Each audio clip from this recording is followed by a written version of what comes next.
اولا كده كل سنه وانتم طيبين، ويا رب يعود عليكم الايام بالخير واليم والبركات والسعاده. النهارده ان شاء الله هنعمل مع بعض فلوج جميل جدا للعيد، واقول لكم ممكن تعملوا ايه في العيد. يلا بينا كده، بس قبل ما نخش على الفيديو صلوا على سيدنا محمد عليه افضل الصلاه والسلام.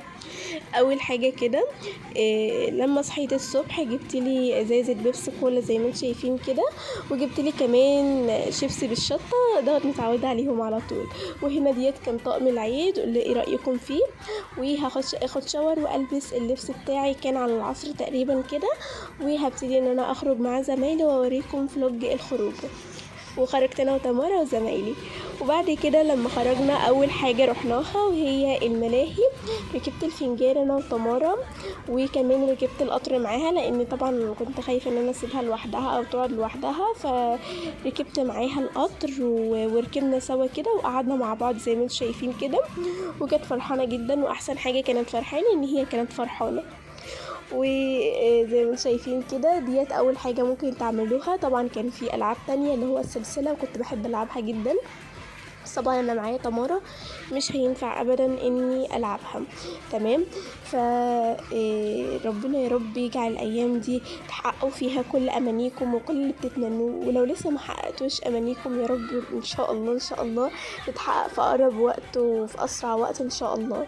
تمام.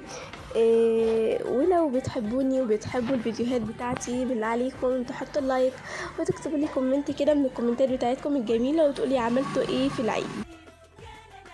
بعد كده قررنا ان احنا نروح كافيه. يلا بينا نشوف الكافيه دوت. واول حاجه زي ما انتم شايفين من بره الفيو بتاعه مش كويس خالص، ممكن نطور شويه ان هو نهتم بالنظافه شويه من بره. تمام. من جوه بقى عايزه اقول لكم ان هو حاجه وهم، ما توقعتش ان دوت يكون اول يوم افتتاح لكافيه ويكون عندهم الخبره والكفاءه العاليه دي. فبجد ما شاء الله يعني حاجتهم جميلة جدا. طبعا في تطوير هيحصل في المحل وكده، وكل حاجة موجودة في المحل زي ما انتم شايفين ما شاء الله. في جاتو، في كل المشروبات اللي انت عايزاها، وفي الايس كريم، وفي كمان مياه وحاجات كتيرة جدا. وفي تطوير كمان هيحصل بحيث ان هما مثلا هيبقى في حاجات تانية كتيرة هتحصل. يعني هو دوت كان اول يوم، فبالنسبة ان هما اول يوم والفيو بتاعهم كده وتقديم وكل حاجة، فكان جميل جدا جدا. ودوت من الاماكن اللي مش هبطل اروحها واللي فعلا بحبها جدا جدا. ف يعني انصحكم بجد ان انتوا تروحوها لانها جميله. بعد كده تمارا هنا كانت قاعده بتشرب كده العصير، كانت بقى ابتدت تقريف بقى كده. كنا على الساعه تقريبا 4:30 4:15 كده. بعد كده طلبنا الاوريو وهي طلبت عصير دانجو، وجبنا ايس كريم وجبنا شويبس وظبطنا نفسنا يعني وظبطنا الدنيا كده وقعدنا شربنا. وزي ما شايفين كان في كذا منطقه تقدري تقعدي فيها، فالفيو بتاعهم جميل جدا. والاوريو عايزه اقول لكم ان هو جميل جدا، طالع مظبوط بيرفكت يعني من الاخر.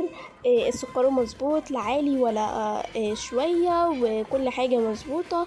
الاوريو مظبوط واللبن مظبوط. وبعد كده اشترينا عصير بالتوت. وبعد كده روحت البيت بقى، قعدت اتفرج شويه على النت.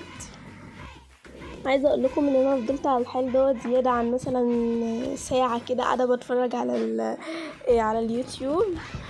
فادمان يعني بجد، اللي هو الفيديو الشورتس دي ادمان بجد. الواحد بيقعد كده بصي مبيبقاش عايز يقوم اصلا من الفيديو الشورتس. فالمهم يعني كان يوم جميل جدا جدا. قعدنا وخرجنا ورحنا واشترينا عصير واحنا جايين، وقضيت يوم جميل جدا مع زمايلي وكنا فرحانين جدا جدا. وبس كده. دوت حاجة ممكن انتوا تعملوها في يومكم.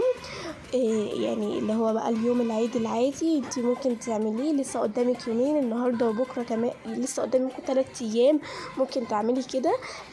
وكمان اللي هيروح يا جماعه الكافيه اللي انا قلت لكم عليه اسمه كافيه الملكه، ويقول ان هو تبع نهى في خصم هينزل.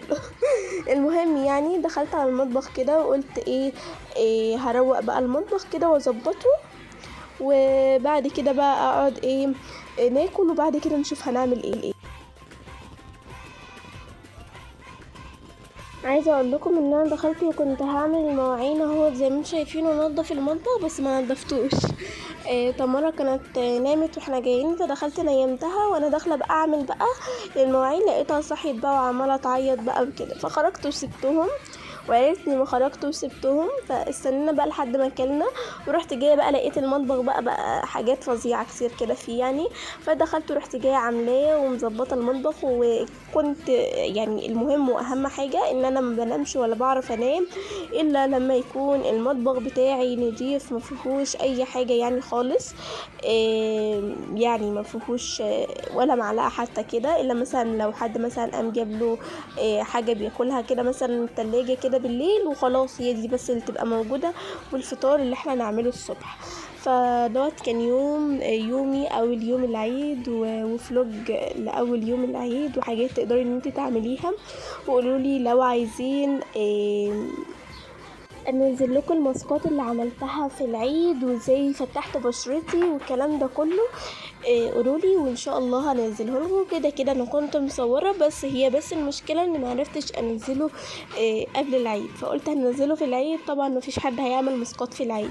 بس كده والسلام عليكم ورحمه الله وبركاته.